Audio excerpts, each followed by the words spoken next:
कांग्रेस के पूर्व मुख्यमंत्री दिग्विजय सिंह ने बीजेपी पर आरोप लगाया है। बीजेपी गरीबों की पार्टी नहीं है, न गरीबों की हितैषी पार्टी है। ये हमेशा अमीरों की पार्टी कहलाती रही है। ये अमीरों का हमेशा कर्जा माफ़ करती आई है। आज तक इन्होंने किसी एक गरीब का भी कर्जा माफ़ नहीं किया है। बीजेपी हिंदू मुस्लिम को भड़काने में हमेशा रहती है। भगवान राम को भी इन्होंने नहीं बख्शा, भगवान राम का भी बंटवारा करना चाहते हैं। ऐसा आरोप दिग्विजय सिंह ने बीजेपी पर लगाया और उन्होंने कहा कि काला धन करते करते इन्होंने इतना समय गुजार दिया, लेकिन आज तक कोई भी काला धन वापस नहीं आया। और इन्होंने 2000 का नोट निकाल के भ्रष्टाचार संध्या लाइव से आनंद हुए। पहले 2 लाख रुपए एक डब्बे में आ जाते थे, अब पहले 2 डब्बे में आते थे, अब तो एक डब्बे में पूरे 2 लाख के नोट आ जाते हैं। भ्रष्टाचार तो बड़ा है पूरे तरीके से। इसलिए साथियों, कांग्रेस ही वो पार्टी है जो देश को आगे बढ़ा सकती है। ये धर्म की, सनातन धर्म की बात करते हैं। अरे ये देश सनातन धर्म, अनादिकाल से सनातन धर्म हमारा चला हुआ है। और सनातन धर्म का मतलब क्या है? वो धर्म जो सबको साथ लेके चले। अरे हमारे सनातन धर्म के धार्मिक आयोजनों में नारा क्या लगता है? धर्म की, जरा जोर से बोलो, धर्म की और अधर्म का, प्राणियों में और विश्व का। ये सब तो कल्याण की बात का धर्म, सनातन धर्म करता है, कोई नफरत की बात नहीं करता। और इसी नफरत को मिटाने के लिए राहुल गांधी जी ने कन्याकुमारी से लेकर कश्मीर तक की 4000 किलोमीटर की यात्रा की थी। नफरत जोड़ो, भारत जोड़ो।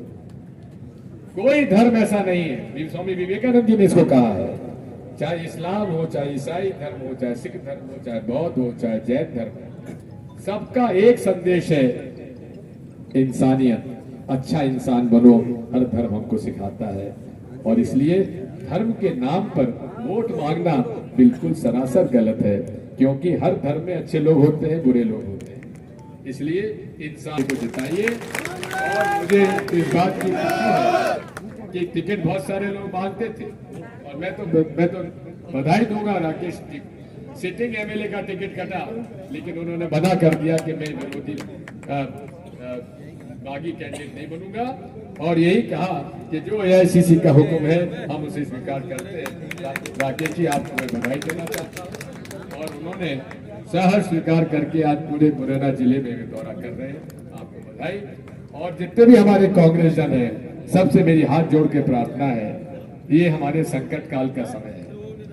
हालात ये है कि भाजपा को हराना चाह रही है। केवल कांग्रेस पार्टी अपना घर को संभाल ले, अपना बूथ संभाल ले, अपना वोट संभाल ले, तो मैं दावे के साथ कहता हूं कि दिनेश गुर्जर हजारों मतों से चुनाव जीतेगा। बहुत बहुत धन्यवाद। भारत माता की। आज ही आपको नहीं फायदा देने वाला सरकार बहुजन समाज पार्टी की नहीं बनने वाली सरकार बनेगी, और वो कांग्रेस या भाजपा। कांग्रेस आपकी मदद करती है, अनुसूचित जाति जनजाति का ख्याल रखती है, भाजपा अत्याचार करती है, आप लोगों को लूटती है। इसलिए कांग्रेस को आप साथ दो। अगर कांग्रेस को आप साथ नहीं देंगे तो इसका मतलब यह है कि आप उन शोषण करने वाले लोग, भाजपा के लोगों का आप सरकार बनवा रहे हैं। इसलिए मैं कांग्रेस जनों से तो कहूंगा ही कांग्रेस को वोट दो, लेकिन बहुजन समाज पार्टी में जो लोग वोट देते हैं उनसे भी मैं कहूंगा कि आप छोड़ो, कांग्रेस को वोट दो, हाथी को छोड़ो और हाथ का पंजा पकड़ो। यही आपको आगे बढ़ाया। मेरी तो इस बारे में चंद्रशेखर जी से भी बात हुई, जिन्होंने भीम आर्मी बनाई है। मैंने उनसे कहा, आजकल युवा उनके साथ कुछ आ जाते हैं, मैंने उनसे कहा कि आप आखिर कौन सी पार्टी को आप, तो उन्होंने कहा भारतीय जनता पार्टी हमारा हित नहीं कर सकती। तो मैंने कहा बचा कौन? कह लेंगे हाँ कांग्रेस है, लेकिन हमारी बात कांग्रेस सुनती नहीं है। मैंने कहा कौन सी बात आपकी कांग्रेस ने नहीं मानी?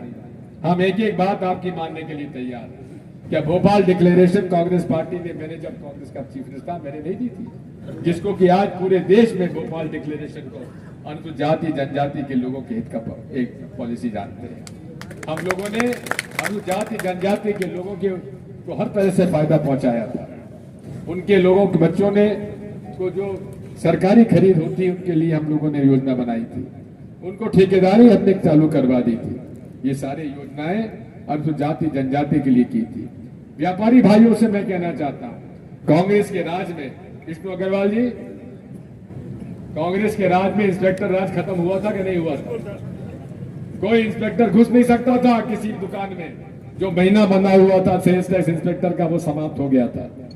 आज फिर जीएसटी आ गई और जीएसटी से छोटा और मध्यम व्यापारी इतना त्रस्त है, आप जरा उनसे पूछो। आपको साल भर में कितने फॉर्म भरने पड़ते, जरा बताओ विष्णु भाई। तो स्थिति ये है कि आज हम लोगों को जो है अकाउंटेंट लगाना पड़ता है, जीएसटी जब से जो लागू हुई है। और उससे पहले ना तो कोई सेल टैक्स वाला ना कोई फूड ऑफिसर हमारी दुकानों में नहीं घुसता था। आज स्थिति ये है कि हमें 20 से 25 हजार रुपए खर्च करके अकाउंटेंट लगाने पड़ते हैं। ये देखो, ये है नरेंद्र मोदी जी का राज। तर लोगों के लिए नियम कानून बनाएगा या गरीब गुरबा के लिए बनाएगा? अगर हम कोई काम करते हैं तो यही मोदी कहता रेवड़ियां बांट रहे, रेवड़ियां बांट रहे। अगर राजस्थान में, छत्तीसगढ़ में, कर्नाटक में गरीबों के हित में कुछ काम किया तो कहते हैं रेवड़ी मत बांटो। और खुद चुनाव का मौका आता है तो मैं को अनाज बांटूंगा। केवल झांसा देता है ये, झांसा। कहते थे काला धन ले आऊंगा, एक ढेला नहीं आया काला धन विदेशों से। और यहां से काला धन लेके यहां से उद्योगपति भाग गए, विदेशों में आज तक नहीं छोड़ा पाया। आज हम दावे के साथ कहते हैं, कांग्रेस की सरकार जब भी आती है किसानों के हित में हमने काम करते हैं। केंद्र सरकार ने अगर एक बार किसी किसानों का कर्जा माफ किया तो कांग्रेस ने किया, भाजपा ने एक पैसा का पैसा भी खर्च नहीं किया। कहते हैं हम हर साल 6,000 रुपए खाते में डालते हैं। अरे 6,000 पैसा डालते हो किसानों खातों में, डीजल महंगा हो गया, बिजली महंगी हो गई, खाद महंगा हो गया, खाने के हर चीज, आटा, दाल, तेल सब महंगा हो गया। 6,500 रुपए महीना डालते हो और 5,000 रुपए हमारे खाते से जेब से निकाल के ले जाते हो। ये है इनका ठगीपना। ठग क्या करता है? ठग आपको सपने दिखाता है और 5 देता है और 100 ले लेता है। ये ठगी का काम एक तरफ कर रहा है नरेंद्र मोदी, दूसरी तरफ कर रहा है शिवराज सिंह चौहान। इनको लाडली बहना इनकी याद नहीं आई 18 साल से। कब याद आई? हर प्रकार से महंगाई, हर तरह से ये लोगों को ठग रहा है और पूरे तरीके से आप लोगों को ये ठग रहा है। हमारे नारायण सिंह जी आमला में पूर्व सांसद है, वे किस्सा सुनाते हैं कि वो एक अपने रिश्तेदार के यहाँ गए तो वहां पर उनकी बहन लगती थी। वो बोली भैया आज तो शिवराज भैया ने हमारे खाते में 1,000 रुपए डाल दिए। तो उनका बड़ा अच्छी काम किया भैया, बड़ा अच्छा काम किया तुम्हारे भैया ने। थोड़ी देर में उनके जीजाजी आ गए तो बहन दौड़ी दौड़ी गई अपने पति से, बोली कि देखो जी मेरे खाते में 1,000 रुपए आ गए आज। उसने अपना माथा ठोक के कहा कि तेरे भाई ने तेरे सिर्फ 1,000 रुपए डाले और तेरे भाई की बिजली विभाग ने 4,000 का बिल मेरे पे ठोक दिया। बात यही है, एक हाथ से 2 रुपए दो और 20 रुपए उनके हाथ से छीन लिया। हर चीज में टैक्स बढ़ा दिया, हर चीज महंगी हो गई। गरीबों को के खाते में जो उनको पेंशन मिलती थी, आज 6 महीने से उनके खाते में पेंशन नहीं मिली। अनुसूचित जाति जनजाति के लिए लेकिन पूरा नहीं करते। केवल सपनों देश में तरक्की हो रही है, 5th लार्जेस्ट इकोनॉमी बन जाएगी, 5 ट्रिलियन इकोनॉमी बन जाएगी। लेकिन ये नहीं बताते कि इनके राज में गरीब और गरीब हो गया और अमीर हो गया। ये नहीं बताते कि कांग्रेस के राज में पेट्रोल क्या कीमत था कांग्रेस के राज में और आज क्या भाव हो गया। ये नहीं बताते कि फर्टिलाइजर डीएपी और यूरिया कांग्रेस के राज में कितना था और आज क्या हो गया। ये नहीं बताते कि बड़े बड़े लोगों के कितने कर्जे इन्होंने माफ किए और किसानों का कोई कर्जा माफ किया क्या। कोई एक दलित, आदिवासी, मजदूर, किसान का कोई और छोटे मध्यम व्यापारी का कोई कर्जा माफ किया गया। ये नहीं बताते कि नोटबंदी में किसका फायदा हुआ। ये नहीं बताते कि जीएसटी से कितना नुकसान हुआ, छोटे मध्यम व्यापारी के ऊपर कितना बोझ बढ़ गया। ये नहीं बताते कि काला धन विदेशों से आया कि नहीं आया। ये नहीं बताते कि 15 लाख रुपए हमने क्यों नहीं जमा कराया। ये नहीं बताते कि कितना लाख करोड़ का कर्जा बड़े बड़े फूट डाल रहे हैं और राज कर रहे हैं। पहले फूट डाली हिंदू और मुसलमानों में, हिंदुओं और सिखों में, अब फूट डाल रहे हैं राम भक्तों में।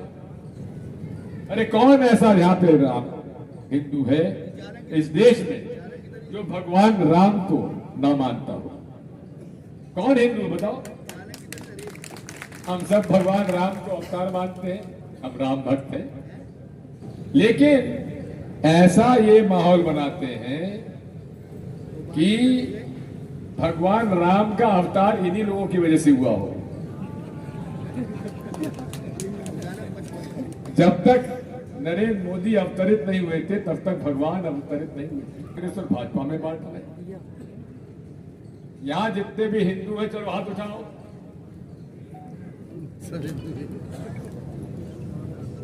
अब ये बताओ भगवान राम को कौन सा हिंदू नहीं मानता? अगर जो नहीं मानता वो हाथ उठाओ। सभी मानते हैं, हाथ उठाओ।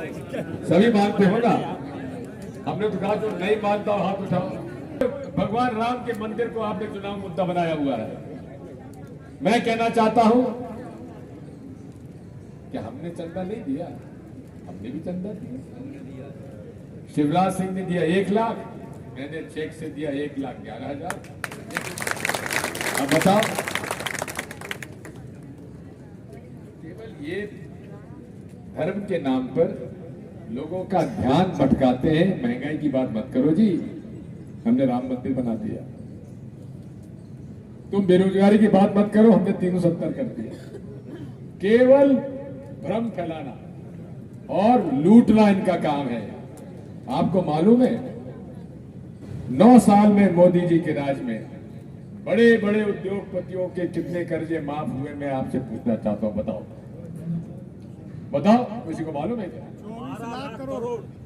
25 लाख करोड़, 12 लाख नहीं 25 लाख करोड़।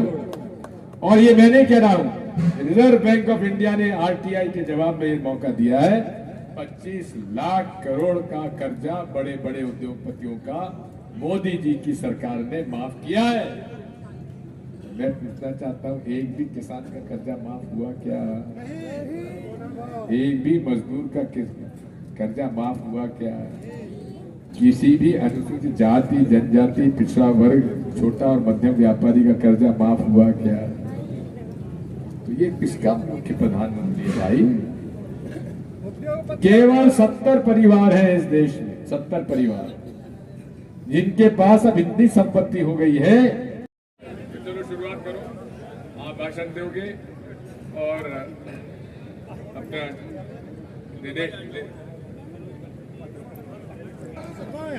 मध्य प्रदेश के पूर्व मुख्यमंत्री सतपाल कुशवाहा जी, सुभाष गर्वाल जी, हमारे कार्यकारी अध्यक्ष राजेंद्र यादव जी।